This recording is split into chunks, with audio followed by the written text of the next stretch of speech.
हाँ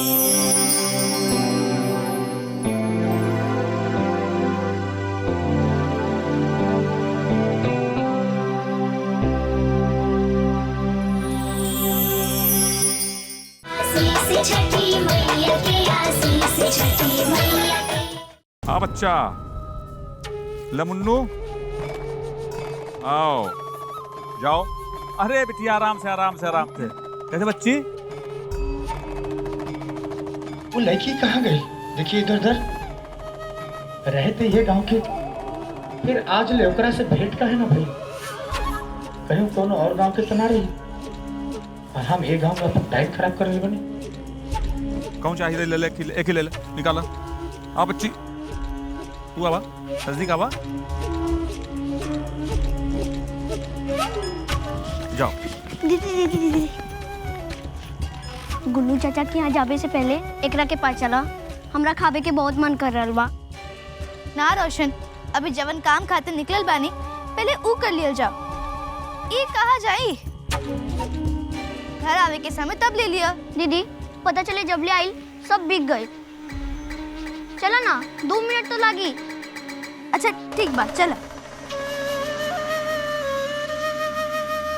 ए चाचा। हाँ बेटा। रवा के हम गांव में पहली बार देखने हैं, किने घर पड़ी? बेटा हम पहली बार ही गांव में आए बाटी, बस पास गांव में। चाचा हमने भाई के एगो दे दी ना, कितना भाई? बिटिया 10 रुपए के एक। ठीक बिटिया, ले बेटा। ये लड़की बार बार हमरा से मिले जरूर, लेकिन कबो एकरा के छू के ना देख बोल।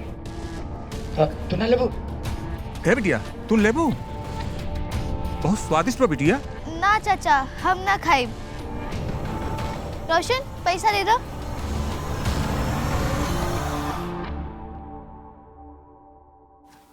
ए बिटिया खाई देखा बिटिया, बहुत स्वादिष्ट बा। एकरा पैसा हम ना लेब। ना चाचा, हम ना खाइब। ले लो बेटा।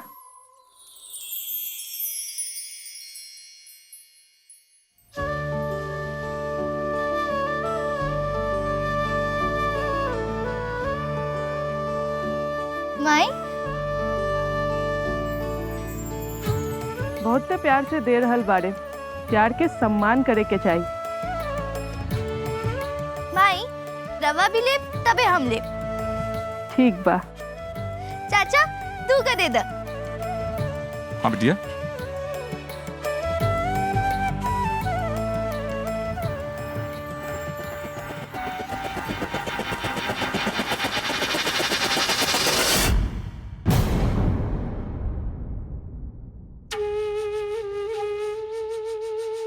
रोशन पैसा दे दो। इली माई।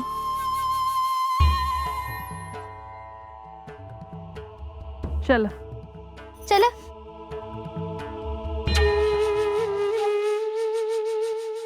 अरे ये लड़की में भी शक्ति नहीं थी। हो फिर व्यर्थ इतना टाइम गवाली हम एकरा चक्कर में। कहाँ गई लू लड़की जौन हमरा के जंगल में मिलल रहल, और ओकरा के तलाश करे में हम ये गांव तक आ गईली।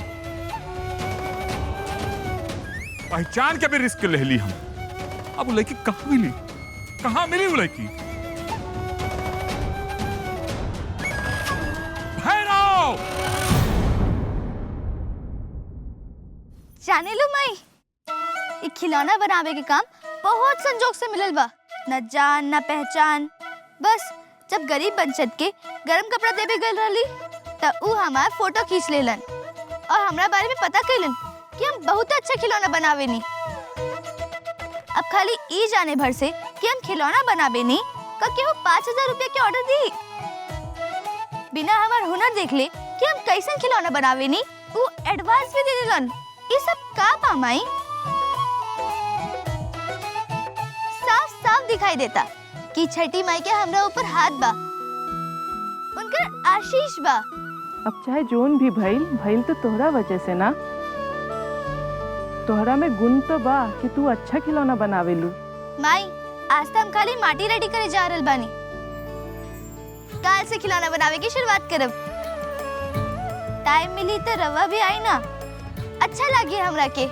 ठीक बा, तू जब बुला रहल बाड़ू तो हम जरूर आई। अभी हम अपना घरे जाता नहीं। ठीक बा माई। खुश रह, अपना लक्ष्य हासिल करे में सफल होई। चलो।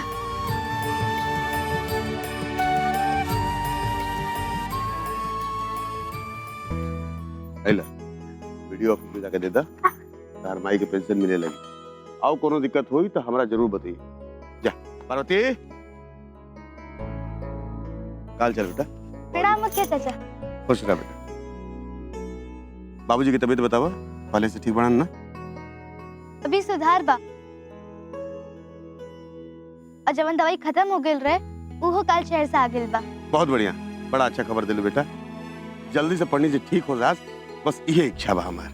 वो बिल्कुल ठीक हो जाइए, तो वो चिंता मत करी। तार मुंह में घी शक्कर बेटा, बस पहले जैसे चले लगस फिरे लगस, एकरा से अलावा का चाहिए? बस जब से उनका दुर्घटना भइल मन में अटकल रहेला कि कैसे पंडित जी जल्दी ठीक हो जास। काहे ना लागी, रवा दोनों इतना अच्छा दोस्त बानी जा। आज के ना बचपन के दोस्त बनी जा। हैं? दोनों जात कहाँ बढ़ जा? मिश्र चाचा, हमरा के मिट्टी के खिलौना बनावे के ऑर्डर मिलल बा। ऐसे गुन्नू चाचा के आज जा रहल बानी मिट्टी लेवे खातिर। मिट्टी तैयार करे के बा और खिलौना जल्दी बना के देवे के बा। पूरे 5000 के ऑर्डर बा। अरे शाबाश बेटा शाबाश, कितना समझदार हो गए बड़ तू। हैं?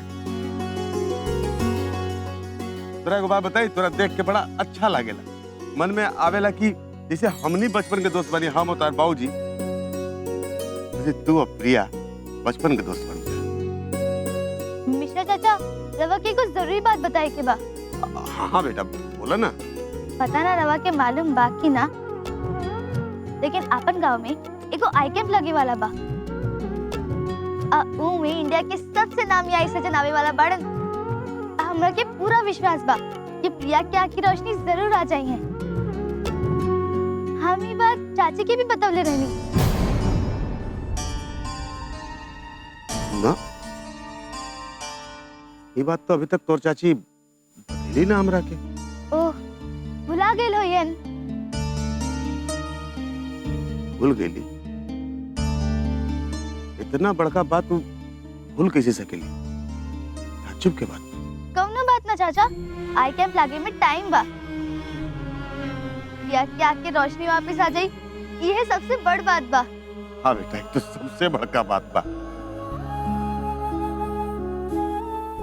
एक काम करा जा, तू लोग जा, हमू घरे जाते नहीं। प्रणाम चाचा। खुश रह बेटा, खुश रह, जा।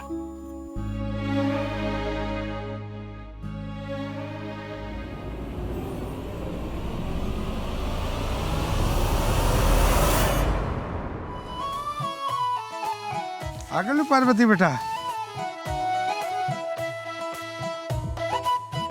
रवा के कैसे पता चलल कि हम आ रहल बानी?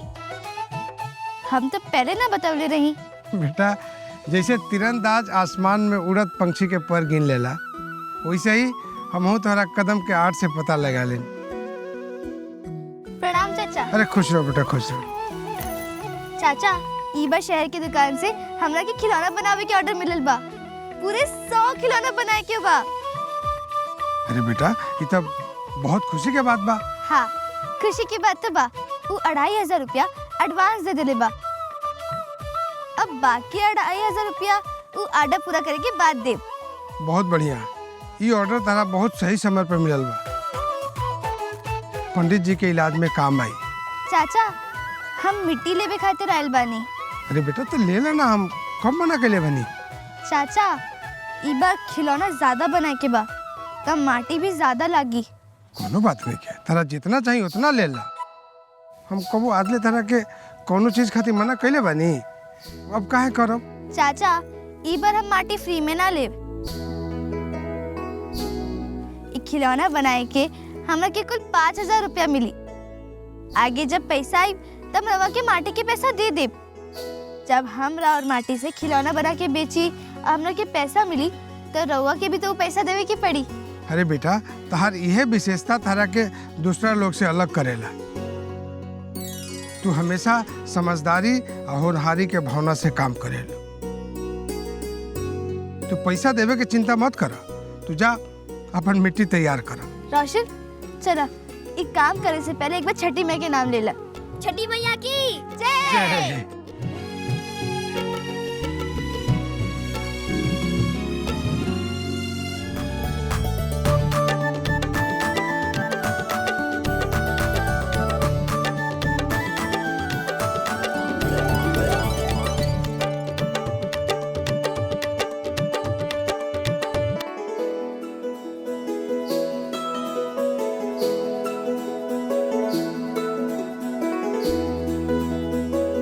अरे बेटा, और कुछ चाहिए? ना चाचा, अभी तक कुछ ना चाहिए। अब रवा सहयोग से माटी तो तैयार हो गई बा। बाकी हम कल से खिलौना बनाए के श्री गणेश करब। ठीक बा, हमारा आशीर्वाद तोरा साथे बा। चाचा अब हम घर जाता नहीं, कल भोरे ही आके ये सब ले जाए। जब मन करे तब आ जिया।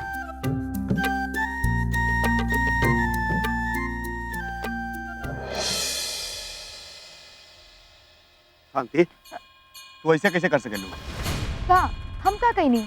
वो है गांव में आंख के मेडिकल कैंप लगा था, ये बात तू हमारे से छुपैलू?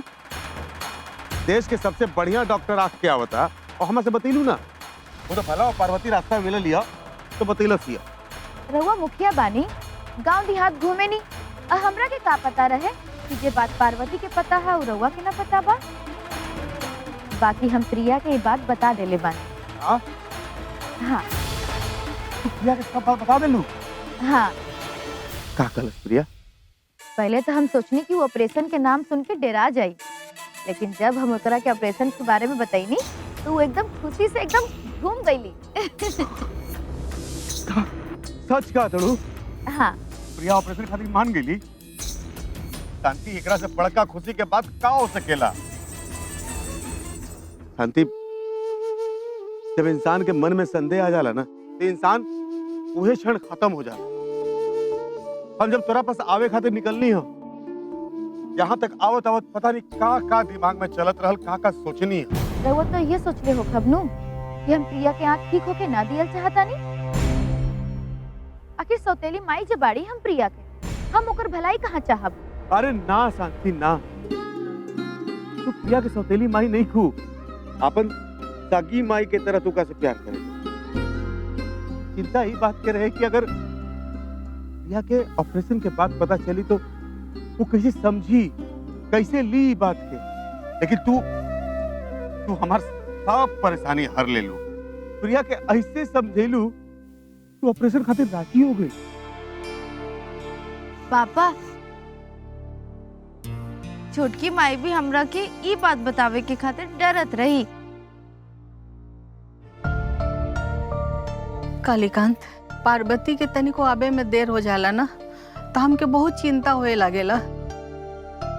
दादी, दादी हम आ गई नी, अब रवा चिंता करल छोड़ दी।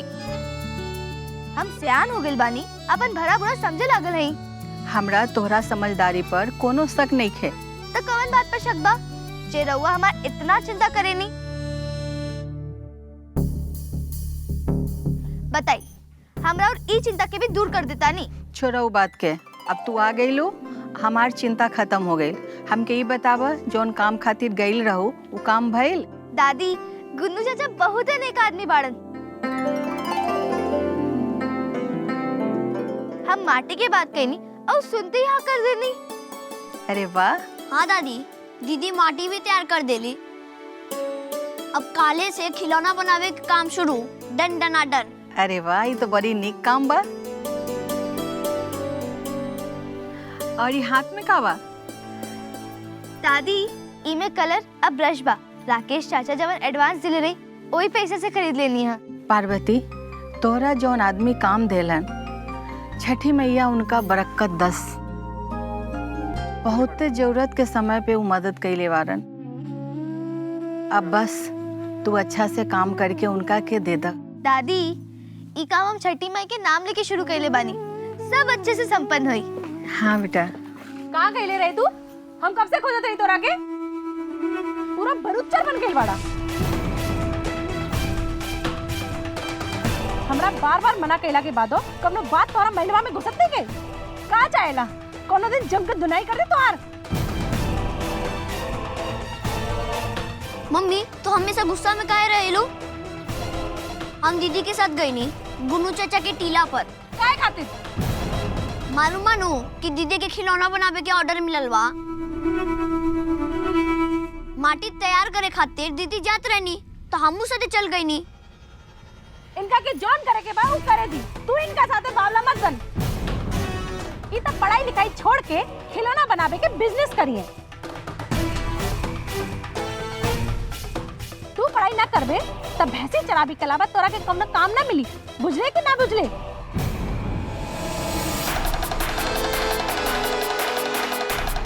माई रे माई, ई लइका तो हमार जान खज्जल कर देले बा। चल एजा से, चल।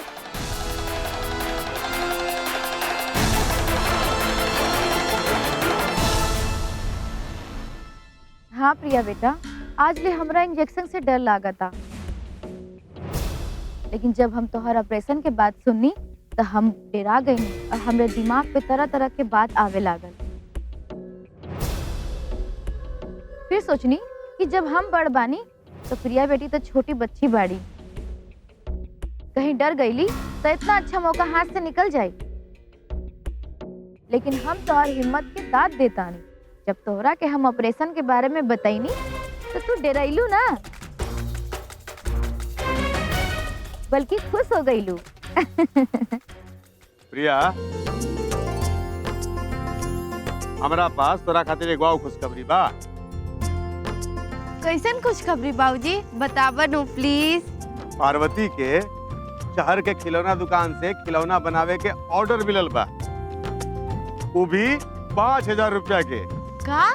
5,000 रुपया के ऑर्डर? ये तो बहुत ही खुशी के बात बा। पार्वती के अभी पैसा के बहुत जरूरत बा। वो इतना स्वाभिमानी बाड़ी कि हमनी के मदद लेवे खातिर तो मना कर देली।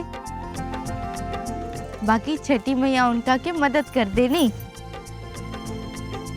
हाँ बेटा, ये बिल्कुल सही बात कहलू। छठी मैया पार्वती और उनके परिवार के पूरा मदद करी है। अभी मिलल रहे पार्वती रास्ता में हमरा से, गन्नू के पास जात रहे माटी लावे खातिर। अच्छा, अब हम ये बात ना अरुण के बता क्या बतानी। वो भी ये बात सुन के बड़ा खुश हुई है। प्रिया रुका, हमू चलत नहीं। आवत नहीं है, चल।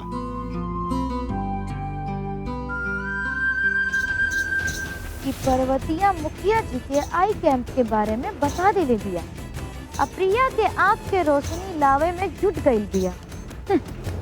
हमहू देखा तानी कि तू प्रिया के आँख कैसे ठीक करबू, और इहो देखा तानी कि जीत के कर होता, लेकिन हम पर्वतिया के ना छोड़ब।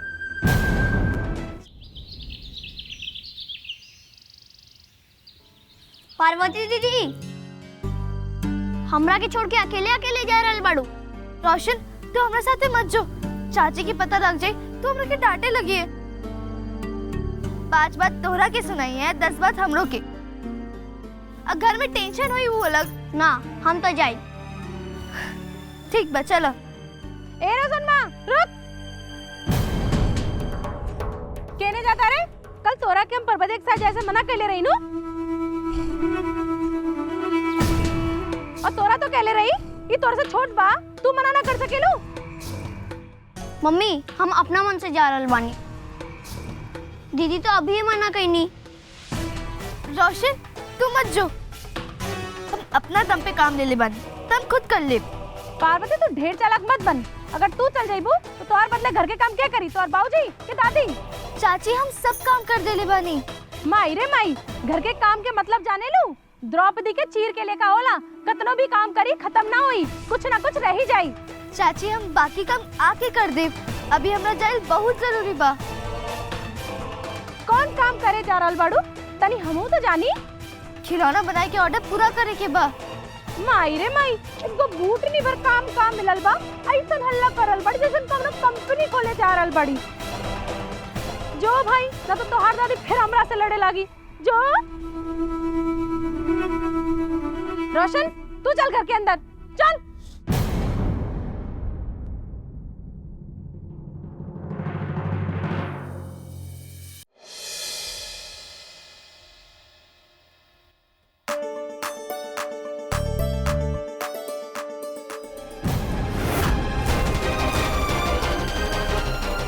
अरे काल जे खिलौना बनावे खातिर माटी तैयार केले रही, वो के नहीं गई?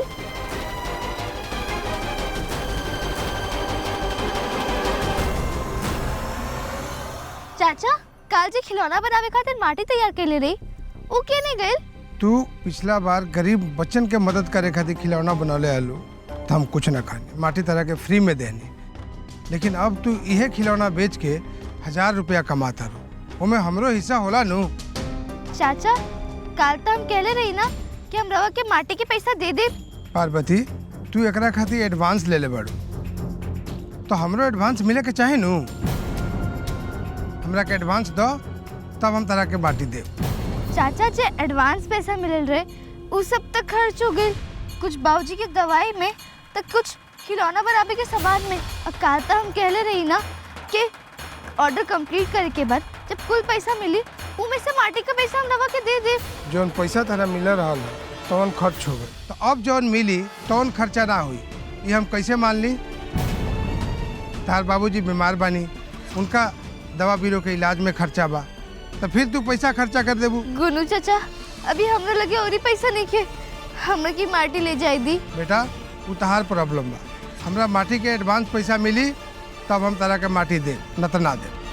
100 बात के एक बात, हमरा के पहले एडवांस दो, ओकरा बाद तारा माटी मिली, बस बात खत्म। जा पैसा ले आवा।